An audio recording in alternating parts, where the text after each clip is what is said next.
અંજારમાં રાજ્યમંત્રી ત્રિકમભાઈ છાગાનું કચ્છ આહિર મંડળ દ્વારા સન્માન કરાયું। સૌપ્રથમ દીપ પ્રાગટ્ય કરી કાર્યક્રમની શરૂઆત કરવામાં આવી હતી। દીપ પ્રાગટ્ય સાધુ સંતો તેમજ સામાજિક અગ્રણીઓએ કર્યું હતું। રાજ્યમંત્રી ત્રિકમભાઈ છાગાને મંત્રીમંડળમાં સ્થાન મળતા સમસ્ત કચ્છ આહિર સમાજ ગૌરવ અનુભવે છે તેમ કચ્છ આહિર મંડળના પ્રમુખ તેજાભાઈ કાનગડે જણાવ્યું હતું। કાર્યક્રમમાં પરમ પૂજ્ય શ્રી તિકમદાસજી મહારાજ, પરમ પૂજ્ય શ્રી લાલગીરી બાપુ, પરમ પૂજ્ય શ્રી વેલજી દાડા સહિતના સંતો ઉપસ્થિત રહ્યા હતા। આ પ્રસંગે કચ્છ આહિર મંડળના નેજા હેઠળ કચ્છ આહિર સમાજની ચારેય પાંખ ઉપસ્થિત રહીને રાજ્યમંત્રીનું સન્માન કર્યું હતું।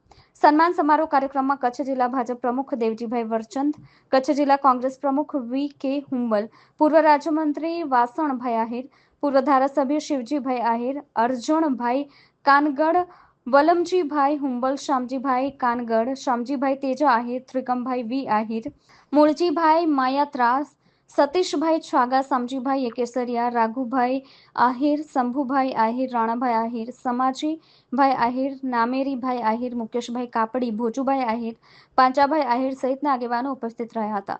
આ પ્રસંગે આહિર સમાજના વિવિધ સંગઠનો દ્વારા રાજ્યમંત્રીનું વિશેષ સન્માન કાર્યક્રમ હતો। સન્માન સમારોહ કાર્યક્રમમાં મોટી સંખ્યામાં આહિર સમાજના લોકો બહોળી સંખ્યામાં ઉપસ્થિત રહ્યા હતા। સંચાલક મેક્સ આહિરને અને આભાર વિધિ નારણભાઈ આહિરે કરી હતી।